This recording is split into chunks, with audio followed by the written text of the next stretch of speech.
میری وہ رات تقریباً روتے ہوئے گزر گئی۔ میں اس بات کو لے کر کے بے حد پریشان تھی کہ میں اب 30,000 روپے کا انتظام کہاں سے کروں گی۔ مجھے کچھ بھی سمجھ میں نہیں آ رہا تھا۔ ادھر مجھے امی کا ڈر لگا ہوا تھا کہ امی کسی بھی وقت مجھ سے پیسوں کا تقاضا کر سکتی تھی، اس لیے میں بے حد پریشان تھی اس بات کو لے کر کے میں 30,000 روپے کہاں سے کروں گی۔ جیسا کہ میں نے تمہیں بتایا کہ مجھے اپنے بھائی کے اوپر شک تھا، لیکن میں اس شک کو ثابت نہیں کر سکتی تھی۔ میرے پاس کوئی ایسا ثبوت نہیں تھا جس سے میں یہ ثابت کرتی کہ میرے بھائی نے میرے دراز سے پیسے نکالے ہیں۔ میں اس رات تو رو دھو کر کسی نہ کسی طریقے سے اپنے آپ کو مناتی رہی کہ کسی نہ کسی طریقے سے مجھے پیسے کرنے ہیں اور مجھے ہر حال میں جو ہے وہ پیسے کرنے ہیں۔ تم اچھی طرح سے جانتی ہو 30,000 روپے کی رقم ہم غریبوں کے لیے جن کے پاس زیادہ وسائل نہ ہوں بہت بڑی رقم ہوتی ہے۔ لہٰذا میں اس رات تو رو دھو کر اپنا وقت میں نے گزار لیا۔ اگلے دن میں جیسے ہی بیدار ہوئی اور میں ابھی ناشتے کی ٹیبل پر بیٹھی ہی تھی، میرا من نہیں تھا کہ میں اسکول جاؤں، لیکن مجھے اسکول جانا تھا کیونکہ میں گھر والوں سے کسی نہ کسی صورت دور رہنا چاہتی تھی۔ میں نہیں چاہتی تھی کہ میری صورت گھر والے دیکھیں اور کسی بھی وقت مجھ سے پیسوں کا تقاضا کریں۔ میں اس طریقے سے اپنے آپ کو بہلا رہی تھی یا واقعی میں اپنے گھر والوں سے بچنے کی کوشش کر رہی تھی، مجھے کچھ بھی سمجھ میں نہیں آ رہا تھا۔ لیکن اس دن جب میں اسکول جانے کے لیے تیار ہونے لگی اور ناشتے کی ٹیبل پر بیٹھی تو وہیں ناشتے کی ٹیبل پر ہی مجھے امی نے سنا دیا کہ بیٹا عید قریب آنے والی ہے، کپڑے جوتی اور سامان کے جو پیسے تمہارے پاس رکھوائے ہوئے ہیں وہ عن قریب میں تم سے مانگنے والی ہوں، تو تم نے مجھے وہ پیسے جو میں نے تمہارے پاس رکھوائے ہوئے ہیں وہ تم نے مجھے دینے ہیں۔ بلکہ انہوں نے مجھے 5,000 روپے مزید دیے اور کہا کہ یہ بھی میں نے کچھ بچت کی ہے، یہ بھی تم اپنے پاس رکھ لو اور انہی پیسوں کے ساتھ یہ پیسے بھی شامل کر لو۔ تمہارے پاس 35,000 روپے ہو جائیں گے اور ہم پھر جب میں تم سے کہوں گی تو ہم لوگ بازار جائیں گے اور میں تم لوگوں کے ریڈی میڈ کپڑے اور جوتیاں وغیرہ لے کر آؤں گی اور ہم منیاری کا کچھ سامان اور کچھ عید کے شاپنگ کی جو بھی چیزیں ہیں جو میک اپ وغیرہ کی وہ بھی میں تم لوگوں کے لیے لے کر آؤں گی، کیونکہ اس گھر میں صرف تم ہی لڑکی ہو یا میں ہوں، باقی تمہارا بھائی ہے یا ابو ہیں تو ان کے لیے جو چیزیں ضرورت ہوں گی وہ بھی ہم کوشش کریں گے کہ خود ہی لے آئیں، لیکن اگر وہ خود سے لانا چاہیں گے تو وہ اپنی مرضی سے بھی لا سکتے ہیں۔ یہ باتیں کر کے امی تو خاموش ہو گئی، لیکن میرے پاؤں کے نیچے سے مزید زمین کھسک گئی۔ میں زیادہ پریشان ہو گئی اس بات کو لے کر کے کہ اب ہو سکتا ہے کہ 1 سے 2 دن کے اندر ہی مجھے باقی 30,000 روپے کا انتظام کرنا پڑے، لیکن اتنی بڑی رقم جو ہے میں کہاں سے انتظام کر سکتی ہوں۔ اب رہ کر مجھے اس بات کا خیال آ رہا تھا کہ میں اس آدمی کی بات مان لوں جو آدمی مجھے پارک کے پاس گاڑی میں ملا تھا۔ وہ ایک ادھیڑ عمر شخص تھا، میں نے آج سے پہلے اس شخص کو نہیں دیکھا تھا، لیکن اس کی لمبی چوڑی گاڑی اور اس کی شخصیت دیکھ کر لگتا تھا کہ 30,000 روپے کی رقم اس کے لیے کچھ خاص رقم نہیں ہوگی۔ اس لیے میں نے دل ہی دل میں اس چیز کا ارادہ کر لیا کہ اگر میرا کچھ بھی سبب نہ ہوا اور میں اسی طرح سے ہر طرف سے ناکام ہو گئی تو پھر میرے پاس ایک آخری حل یہی ہے کہ میرے پاس وہ پرچی موجود تھی جو مجھے طیبہ نے دی تھی جس پہ اس آدمی کا نمبر لکھا ہوا تھا، تو میں اس آدمی سے رابطہ کروں گی، لیکن اس سے پہلے میں اپنے پورے وسائل سے پوری طاقت سے کوشش کروں گی کہ مجھے یہ 30,000 روپے کسی نہ کسی طرح سے ہو جائے۔ خیر اس دن میں اسکول گئی اور میں طیبہ سے ملی۔ جب میں طیبہ سے ملی تو میں نے اس شخص کے بارے میں طیبہ سے بات کی تو طیبہ نے مجھے کہا دیکھو سمیرا، بات یہ ہے کہ تم میری بات کو لے کر کے پریشان نہ ہو، وہ شخص ایک اچھا انسان ہے، وہ تمہیں کچھ بھی مس یوز نہیں کرے گا اور نہ ہی وہ تمہارے ساتھ کچھ ایسا سلوک کرے گا کہ جو تمہیں بہت ہی زیادہ برا لگے، مطلب تمہاری ویڈیوز وغیرہ بنا کر یا تمہاری تصویریں کھینچ کر تمہیں بلیک میل وغیرہ نہیں کرے گا، کیونکہ ایسے کام عموماً وہ لوگ کرتے ہیں جن کے پاس پیسے نہیں ہوتے۔ وہ تو بہت امیر شخص ہے، اور میں تمہیں بتاؤں کہ میں تمہیں بتانا نہیں چاہتی تھی، میں بھی تمہاری طرح ایک مجبوری سے گزر چکی ہوں اور میں نے اس شخص سے استفادہ کیا ہے۔ وہ شخص نہایت ہی شریف آدمی ہے، لیکن وہ ہے کہ اس نے اپنا جو بھی کام کرنا ہے وہ تمہارے ساتھ اس نے بہرحال کرنا ہی ہے، بہرحال اس نے تمہیں پیسے دینے ہیں۔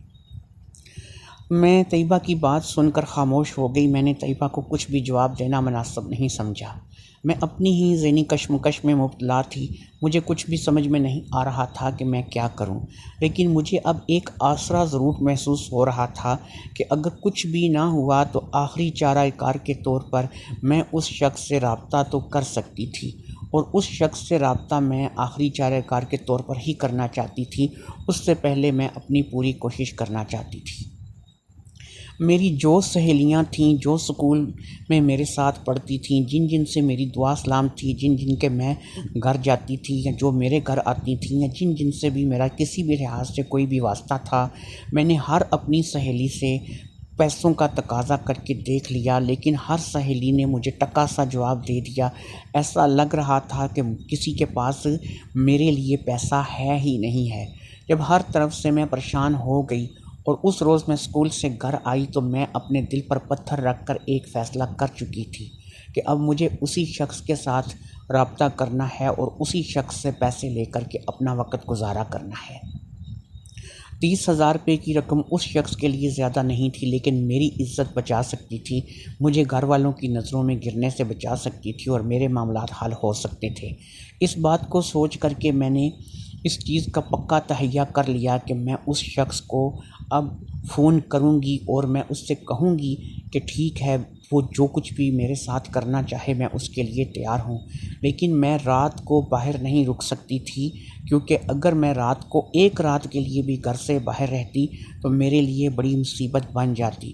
بہرحال میں اس شخص کو کسی نہ کسی طور پر آمادہ کروں گی کہ جو کچھ بھی کرنا ہے دن میں وہ میرے ساتھ کر لے، اور ایک دن جو ہے وہ اپنی زندگی میں سے میں اسے دے سکتی ہوں جس میں وہ جو چاہے میرے ساتھ سلوک کر سکتا ہے۔ بہرحال میں نے اس سے پیسے لینے تھے اور اس کی مرضی کے مطابق سے ہی سارا کام کرنا تھا۔ میں نے تہیہ تو کر لیا تھا۔ وہ رات بھی گزر گئی اور پھر میں نے پکا ارادہ کر لیا کہ اب پیسوں کا انتظام اور کسی بھی طور پر نہیں ہو سکتا، بس مجھے یہی راستہ اختیار کرنا پڑے گا۔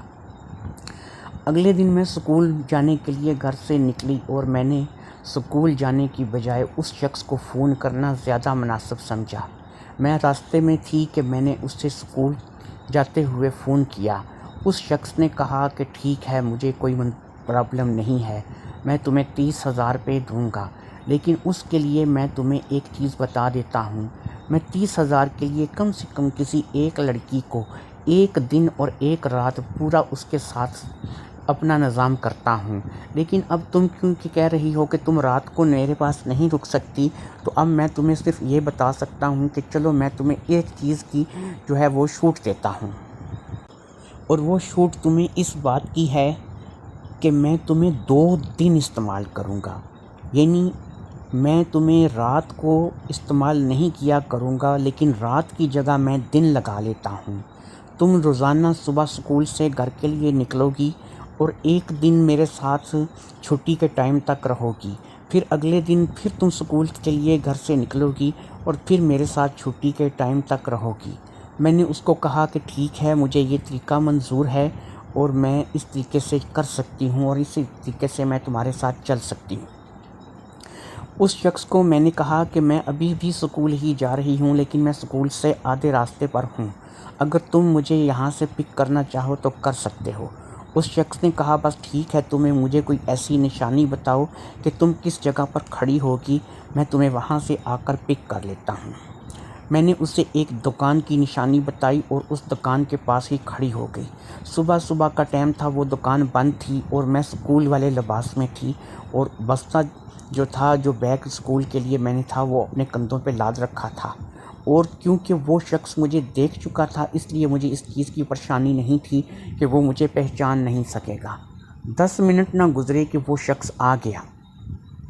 اس شخص نے اپنی لمبی گاڑی جو کہ کافی مہنگی معلوم ہوتی تھی، اس کی بریک آ کر کے میرے پاس لگائی اور مجھے اشارہ کیا۔ میں جلدی سے دوسری طرف سے گھوم کر آ کر دروازہ کھول کر اس کے ساتھ والی سیٹ پر بیٹھ گئی اور میرے بیٹھتے ہی اس نے گاڑی آگے بڑھا دی۔ وہ مجھے ایک بلڈنگ میں لے گیا۔ بلڈنگ میں جا کر کے اس نے گاڑی ایک جگہ پر کھڑی کی، وہاں پر اور بھی کافی ساری گاڑیاں کھڑی تھیں۔ میں تھوڑی سی پریشان ہو رہی تھی کہ اتنی بڑی بلڈنگ میں مجھے کیوں لے آیا ہے، یہ کون سی جگہ ہے۔ بہرحال صبح صبح کا ٹائم تھا، اتنے لوگ جو تھے وہ بلڈنگ میں نہیں تھے۔ وہ مجھے اپنے ساتھ بلڈنگ کی لفٹ میں لے کر کے گیا اور پھر لفٹ میں اس نے 8 نمبر کا بٹن دبا دیا۔ وہ بلڈنگ کی لفٹ جو تھی وہ اوپر کی طرف جانے لگی۔ میں اس سے پہلے کبھی لفٹ میں نہیں بیٹھی تھی، یہ میرا پہلا اتفاق تھا لفٹ میں بیٹھنے کا۔ میں جب 8 نمبر بلڈنگ پر لفٹ رکی اور وہ مجھے باہر آنے کا اشارہ کر کے خود باہر نکلا تو میں بھی اس کے پیچھے پیچھے چل دی۔ تھوڑی ہی دیر میں اس نے اپنے ایک شاندار فلیٹ کا تالا کھولا اور لے کر کے مجھے اس فلیٹ میں داخل ہو گیا۔ یہ ایک بلڈنگ تھی جو کہ تقریباً 10-12 منزل کی بلڈنگ تھی، اور اس بلڈنگ میں 8ویں منزل پر اس کا ایک فلیٹ تھا جس میں وہ مجھے لے کر کے آیا تھا۔ ویسے تو وہ ایک ادھیڑ عمر شخص تھا جس کی عمر 50-60 سال رہی ہوگی، لیکن وہ اپنے جسم سے کافی چاق و چوبند اور مضبوط جسم کا لگتا تھا، بالکل ایک باڈی بلڈر کی طرح ایک چاق و چوبند سا شخص تھا۔ مجھے اس میں اور ایسا محسوس ہو رہا تھا کہ یہ تو کوئی جوان ہے جو مجھے یہاں پر لے کر کے آیا ہے۔ وہ بالکل جوانوں کی طرح ہر کام کرتا تھا۔ اس کی آواز میں بھی کوئی لرزش بوڑھوں والی نہیں تھی۔ اس کی خوراک مجھے لگتا تھا کہ بہت اچھی ہے۔ اس کے چہرے کا رنگ سرخ سفید تھا، اس کے سر کے بال ہلکے ہلکے سفید ہو رہے تھے، لیکن وہ اس کے باوجود کافی چاق و چوبند تھا۔ اس فلیٹ میں لے جا کر کے اس نے مجھے بٹھا دیا اور اس نے مجھے کچھ کھانے کے لیے آفر کیا۔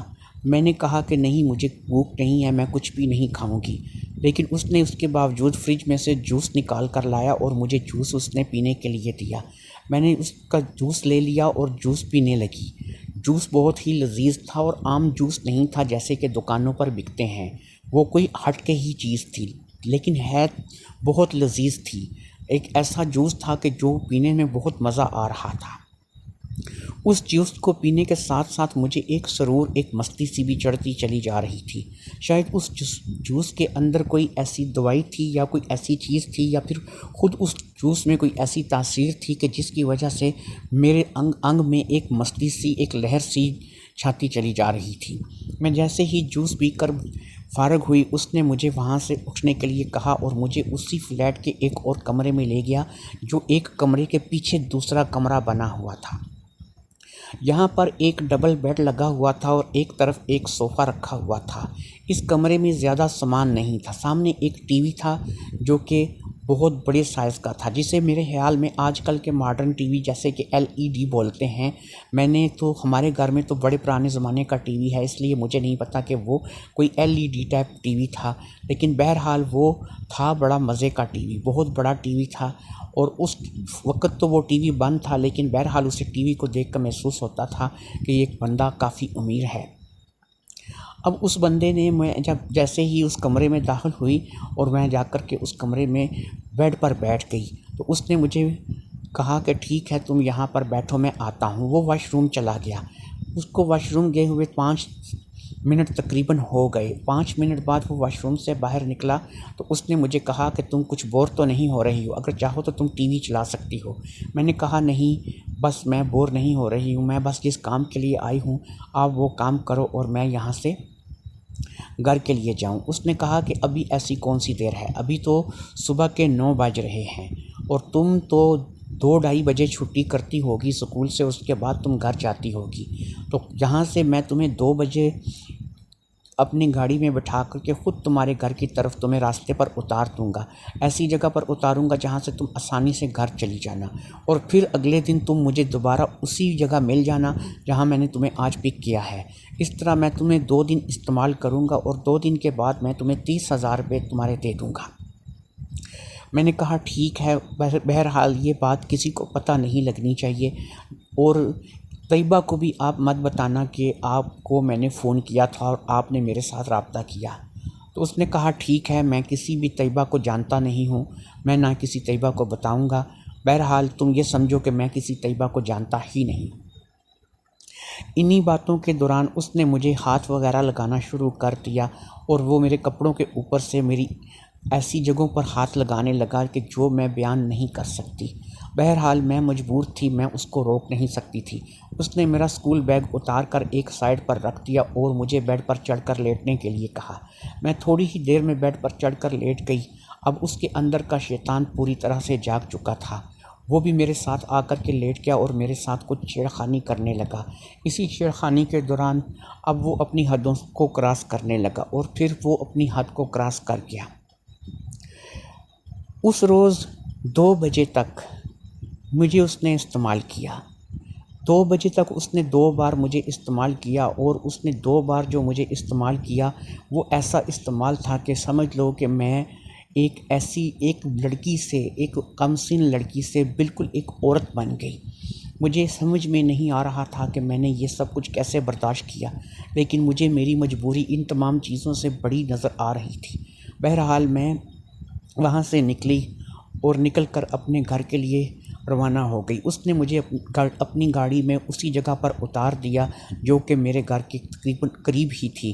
میں وہاں سے اپنے گھر بڑی آسانی سے جا سکتی تھی۔ تقریباً 10 منٹ کا پیدل راستہ مجھے میرے گھر پہنچا دیتا۔ اس دن جب میں اپنے گھر آئی تو میرا انگ انگ ٹوٹ رہا تھا۔ میں بری طرح سے، میرا جسم درد کرنے کی وجہ سے آتے ساتھ ہی سو گئی۔ میں نے کچھ پین کلر گولیاں بھی لی تھیں جو کہ اس نے ہی مجھے دی تھی۔ اس نے کہا تھا کہ اگر تمہیں درد زیادہ ہو تو یہ گولیاں اپنے پاس رکھو، ان گولیوں کو وقت پر لے لینا۔ میں نے کچھ پین کلر گولیاں کھائیں اور شام تک سوئی رہی، اور جب میں شام کو اٹھی تو اس وقت میری طبیعت کچھ قدرے بہتر تھی، لیکن بہرحال میں اب بھی کافی اپنے آپ کو تھکا تھکا محسوس کر رہی تھی۔ سچ پوچھو تو میں تمہیں بتاؤں، مجھ سے چلا نہیں جا رہا تھا، میں صحیح طرح سے چل نہیں پا رہی تھی، لیکن بہرحال مجھے اپنی زندگی میں آگے بڑھنا تھا۔ ابھی ایک دن اور تھا جو کہ مجھے اس کے ساتھ گزارنا تھا، اور اسی بات کو لے کر کے میں بے حد پریشان تھی کہ اب اگلا دن بھی مجھے اس کے ساتھ گزارنا ہے، اور میں تھی کہ مجھ سے کھڑا بھی نہیں ہوا جا رہا تھا۔ خیر جی، جیسے تیسے رات آئی، کھانا چنا کھا کے میں سو گئی۔ اگلے دن صبح تک میں کافی بہتر ہو چکی تھی۔ شاید یہ ان پین کلر گولیوں کا اثر تھا جس کی وجہ سے میں کافی حد تک اپنے آپ کو سنبھالنے میں کامیاب ہوئی۔ اگلے دن پھر میں نے بے دلی کے ساتھ اسکول یونیفارم پہنا اور اپنا بیگ اپنے کندھے پر لٹکایا، گھر والوں سے اجازت لی اور وہیں پر آ کر کھڑی ہو گئی جہاں پر اس نے مجھے پک کرنا تھا۔ اب اس کو میں نے کال کر دیا تھا، تھوڑی دیر میں ہی اس کی گاڑی آ گئی۔ میں حسب معمول اس کی گاڑی میں بیٹھی اور پھر دوبارہ اسی بلڈنگ میں چلی گئی جس بلڈنگ میں وہ مجھے ایک دن پہلے لے کر کے گیا تھا۔ یہ بلڈنگ بھی کچھ زیادہ دور نہیں تھی، شہر میں ہی بلڈنگ تھی، لیکن یہ بہرحال اتنی دور ضرور تھی کہ شہر سے بہرحال تھوڑی ہٹ کے بنی ہوئی تھی، اور میں کسی کی نظروں میں آئے بغیر وہاں پر جا سکتی تھی۔ جب میں اس بلڈنگ میں پہنچی تو آج اس نے پھر مجھے جی بھر کے استعمال کیا۔ اس بار اس نے مجھے 3 مرتبہ استعمال کیا، اور پھر تقریباً 2:30 بجے اس نے مجھے اپنی گاڑی میں بٹھایا اور پھر مجھے میرے گھر کے پاس اتار کر کے چلا گیا۔ جب اس نے مجھے میرے گھر کے پاس سے اتارا تو اس نے مجھے 40,000 روپے دیے۔ اس نے کہا کہ 30,000 روپے تم رکھ لو جو میرے طے ہوئے تھے، 10,000 روپے میں تمہیں اپنی خوشی سے دے رہا ہوں، اس لیے کہ تم ایک کنواری لڑکی تھی اور تمہارا کنوارا پن میں نے ختم کر دیا۔ تم مجھے بہت ہی پسند آئی ہو۔ آئندہ اگر تمہیں کبھی زندگی میں میری کسی بات پہ ضرورت ہو تو میرے فون نمبر کو اپنے پاس سے ڈیلیٹ مت کرنا، اس کو گمانا مت۔ وہ پرچی جس پہ میرا فون نمبر لکھا ہوا ہے اسے تم سنبھال کر کے اپنے پاس رکھنا، وہ آئندہ بھی تمہارے اور میرے رابطے میں کام آئے گا۔ میں نے وہ نمبر اپنے موبائل میں سیو کر لیا ہوا تھا جو کہ میرے پاس ایک سادہ موبائل تھا، لیکن اس پہ میں نے اپنی ایک سہیلی کا نام جو کہ واقعی میں میری سہیلی تھی لکھ رکھا تھا۔ میں اس نمبر کو اپنے موبائل میں سیو کر چکی تھی اور میں چاہتی تھی کہ مجھے کبھی زندگی میں دوبارہ اس نمبر کو ملانے کی ضرورت نہ پڑے۔ میں گھر آ گئی۔ اس روز میرے پاس 40,000 روپے تھے۔ 5,000 روپے جو مجھے امی نے دیے تھے وہ میں نے گھر میں کسی بھی جگہ نہیں رکھے تھے، انہیں میں نے اپنے اندر خانے جیب میں رکھ لیا تھا۔ اس لیے میرے پاس اب ٹوٹل 45,000 روپے تھے اور میں ہر قسم کی عید کی شاپنگ کرنے کے لیے تیار تھی۔ مجھے نہیں پتہ تھا وہ پیسے میرے بھائی نے اٹھائے تھے یا وہ پیسے کہاں گئے تھے، لیکن بہرحال میں نے اپنی عزت کی قربانی دے کر کے ان پیسوں کو دوبارہ ریکور کر لیا تھا۔ اب میری بات سنو، سمیرہ نے کہا۔ دیکھو لبنہ، میں تمہیں جو کہنا چاہتی ہوں کہ تم جس مصیبت میں اس وقت پڑ گئی ہو تمہیں 70,000 روپے کی ضرورت ہے۔ یہ 70,000 روپے کی رقم تمہیں کوئی بھی نہیں دے گا۔ تم نے کئی بندوں سے مانگ کر کے دیکھ لیا ہوگا، ہر بندے نے تمہیں کچھ نہ کچھ بہانہ کیا ہوگا۔ میں تمہیں یہ نہیں کہتی کہ تم میرے والا کام کرو یا پھر اس شخص کے ساتھ رابطہ کرو، لیکن میں تمہیں وہ نمبر ضرور دے دیتی ہوں۔ اگر تمہیں بھی کوئی راستہ نہ دکھائی دیا اور تم نے سمجھا کہ تم کسی بھی طرح سے اب پیسوں کا انتظام نہیں کر سکتی، تو اس کو فون کرنا یا نہ کرنا یہ تمہاری اپنی مرضی پر ہوگا۔ اگر تم اسے فون کرو گی تو تب بھی ٹھیک ہے، اگر تم اسے فون نہیں کرو گی تو تب بھی ٹھیک ہے۔ میں تمہیں وہ نمبر ضرور بتا دیتی ہوں۔ یہ کہہ کر سمیرہ اٹھی اور اس نے اپنا فون، جو کہ بالکل چھوٹا سا سادہ سا فون تھا، اس نے اٹھایا اور اس میں سے وہ نمبر ڈھونڈنے لگی۔ اب اس نے وہ نمبر جو ہے وہ مجھے ایک چٹ پہ لکھ کے وہ چٹ پکڑا دی۔ میں نے اس سے وہ چٹ لے لی، لیکن میرا کوئی ارادہ بہرحال ایسا کسی کام کرنے کا نہیں تھا۔ میں جانتی تھی کہ اگر مجھے کہیں سے بھی پیسوں کا بندوبست نہیں ہوا تو میں مدیحہ اور مرجان سے صاف صاف بات کروں گی کہ پیسے میرے پاس سے کھو گئے ہیں، وہ تھوڑا انتظار کر لیں اور میں ان کو وہ پیسے کر دوں گی۔ بہرحال میں ان کے گھر میں اتنی زیادہ عرصے سے کام کر رہی تھی جس پیسوں کا میں آسانی سے ان کے ساتھ بات کر سکتی تھی۔ پیسوں کے بارے میں ان سے بات کرنا میرے لیے پرابلم نہیں تھا، میں تو یہ چاہتی تھی کہ کسی طریقے سے انتظام ہو جائے۔ سمیرہ کی بات سن کر میں واقعی بے حد پریشان ہو گئی تھی کہ مجبوری انسان کو کیا کیا کچھ نہیں کرواتی۔ سمیرہ ایک بہت اچھی اور شریف النفس لڑکی تھی، وہ ایسی لڑکی نہیں تھی کہ جو ایسے کام کرتی، لیکن مجبوری اور حالات انسان کو بڑا کچھ کرنے پر مجبور کر دیتے ہیں۔ میں سمیرہ سے مل کر کے گھر آ گئی۔ گھر آ کر کے جیسے ہی میں نے گھر میں قدم رکھا، مجھ پر ایک اور مصیبت کا پہاڑ ٹوٹ پڑا، اور وہ مصیبت کا پہاڑ یہ تھا کہ بشریٰ بی بی کی طبیعت بے حد خراب ہو گئی تھی۔ میں جب گھر آئی تو میں نے دیکھا کہ ان کی طبیعت بے حد خراب تھی، لیکن اللہ کا یہ لاکھ لاکھ شکر ہے کہ ابھی تک نازیہ، مدیحہ یا مرجان میں سے کوئی بھی گھر نہیں آیا تھا۔ میں نے فٹافٹ سے نرگس، جو کہ نرس گھر پہ موجود تھی، میں نے اس سے کہا کہ اس بشریٰ بی بی کو فوری طور پر ہاسپٹل لے کر کے جانا پڑے گا۔ اس نے بھی کہا کہ میں نے ایمبولینس کال کر دی ہے، تم فکر مت کرو، لیکن تم مجھے یہ بتاؤ کہ میں کافی دیر سے دیکھ رہی تھی کہ تم گھر میں ہی یہ کہیں موجود ہوگی، لیکن تم گھر میں نہیں تھی، تم کہاں تھی؟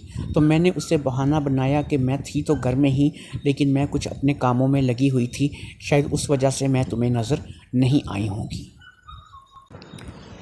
میں نے فون کر کے مدیحہ باجی مرجان کو اطلاع کر دی تھی کہ ان کی امی کی طبیعت زیادہ خراب ہو گئی ہے اور میں انہیں لے کر کے ہاسپٹل جا رہی ہوں۔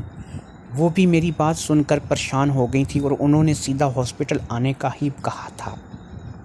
جب بشریٰ بی بی ہاسپٹل میں ہم بشریٰ بی بی کو ہاسپٹل میں لے کر گئے تو ڈاکٹر نے کہا کہ ان کی کنڈیشن بہت ہی زیادہ نازک ہے، انہیں فوری طور پر ہاسپٹل میں داخل کرنا پڑے گا اور ان کو داخل رہ کر ہی یہاں پر کام کرنا پڑے گا۔ ہم انہیں ایک ایسے ہاسپٹل میں لے کر گئے تھے جو کہ فوجی ہاسپٹل تھا۔ وہاں پہ ایک عجیب سا رول تھا، جو مریض ان کے پاس لے کر جایا جاتا تھا وہ اس کو لے لیتے تھے اور اس کو اپنی نگرانی میں وارڈ میں رکھتے تھے، اس کو داخل کر لیتے تھے۔ اس سے ملنے کی اجازت ضرور ہوتی تھی، لیکن اس کے ساتھ زیادہ ملاقات یا اس کے پاس رکنے والا کام نہیں تھا۔ وہاں سے ہم لوگ ان کو داخل کرا کے صرف یہ کر سکتے تھے کہ قریب ہی کہیں اپنا ٹھکانہ بنا لیں، تاکہ اگر وہ ہمارے ساتھ رابطہ کریں تو ہم ان کے رابطے میں رہیں۔ باقی وہ اگر ہمیں 2 یا 3 یا 4 دن بھی نہ بلائیں تو یہ ان کی اپنی مرضی ہے۔ کبھی کبھی ایسا ہوتا تھا، کیونکہ ہم پہلے بھی بشریٰ بیگم کو وہاں پر لے کر جاتے تھے، تو کبھی کبھی ایسا ہوتا تھا کہ 2 3 دن تک ہمیں پتہ ہی نہیں ہوتا تھا کہ بشریٰ بیگم کی کیا حالت ہے۔ ہم صرف فون کر کے پوچھتے تھے اور وہ ہمیں تسلی دے دیا کرتے تھے یا ہمیں تشویش کے بارے میں بتا دیا کرتے تھے۔ تو یہ ایک فوجی ہاسپٹل تھا اور ان کا رول یہی تھا، یہ خود سے علاج کرتے تھے اور مریض کے پاس کسی کو بھی رکنے کی اجازت نہیں تھی۔ اس لیے بشریٰ بیگم کو ہاسپٹل میں داخل کروا کے میں تو ہاسپٹل سے باہر نکل آئی، اور جیسے ہی میں باہر نکلی میری ملاقات مدیحہ اور مرجان سے ہو گئی۔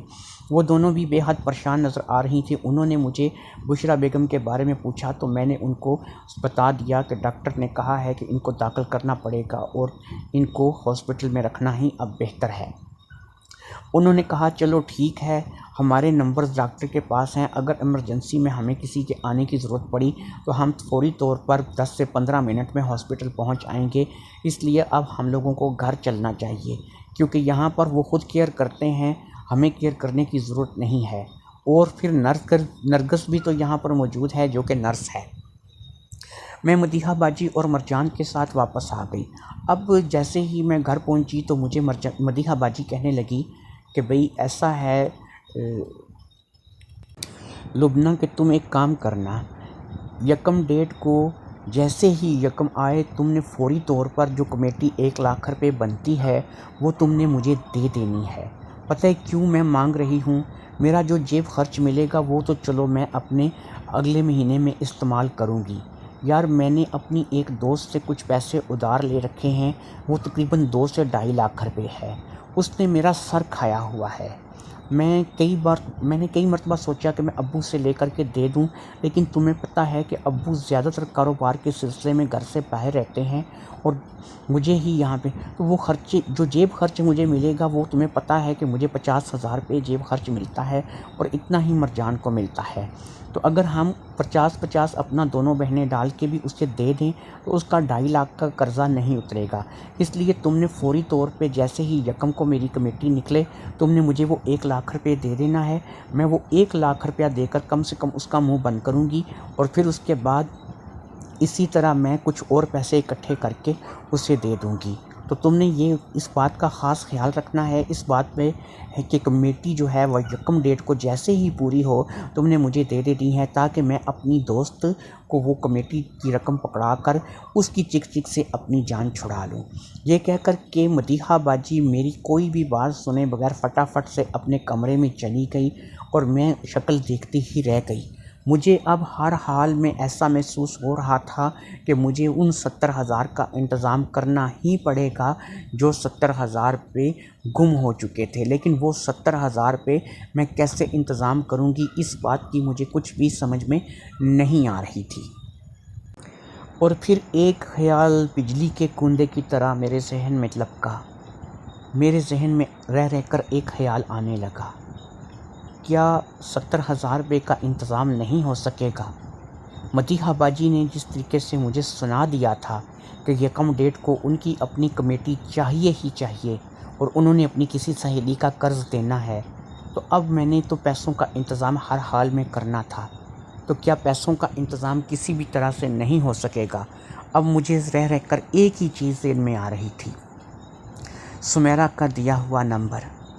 مجھے سمیرہ کے دیے ہوئے نمبر پہ رابطہ کرنا تھا اور پھر اس شخص کے پاس مجھے جانا تھا، لیکن میں سمیرہ والا کام نہیں کر سکتی تھی۔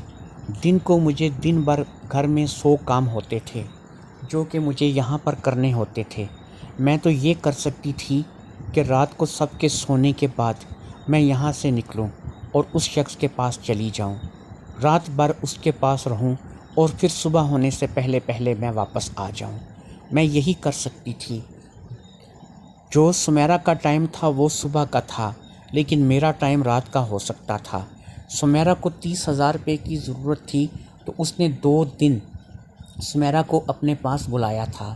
مجھے 70,000 روپے کی ضرورت تھی اور مجھے نہیں پتا تھا کہ مجھے کتنے دن اس کے ساتھ سونا پڑے گا، لیکن بہرحال میں نے اب اس بات کا فیصلہ کر لیا تھا کہ اگر مجھے کوئی بھی حل اس بات کا نظر نہیں آیا تو میں اسی بندے کو فون کروں گی اور اب اگر مجھے اس کے ساتھ سونا بھی پڑا تو میں سوؤں گی۔ ایک طرف میں یہ دیکھتی تھی کہ میں ایک 15 برس کی نوجوان لڑکی ہوں جو کہ ابھی اتنی بھی سیانی نہیں ہوں کہ اس جیسے تجربہ کار مردوں کے ساتھ سو سکوں، لیکن دوسری طرف مجھے اپنی مجبوریاں بھی نظر آ رہی تھیں۔ اس لیے میں نے بہت سوچ بچار کے بعد اس بات کا فیصلہ کر لیا کہ اگلی صبح میں بھی اس شخص کو فون کروں گی، میں بھی اس شخص سے بات کروں گی اور مجھے اگر اس کے ساتھ سونا پڑا تو میں اس کے ساتھ سو کر بھی اپنی عزت بیچ کر بھی یہ 70,000 روپے لاؤں گی۔ اب میں نے اس بات کا پکا فیصلہ کر لیا تھا کہ مجھے صبح اس شخص کو فون کرنا ہے۔ یہ نمبر مجھے کچھ جانا پہچانا سا تو لگ رہا تھا، لیکن میں اس نمبر کو یاد کرنے کی کوشش کر رہی تھی کہ یہ کس کا نمبر ہے۔ یہ فون نمبر مجھے کہیں دیکھا دیکھا سا لگ رہا تھا، مگر کس کا تھا یہ مجھے یاد نہیں آ رہا تھا۔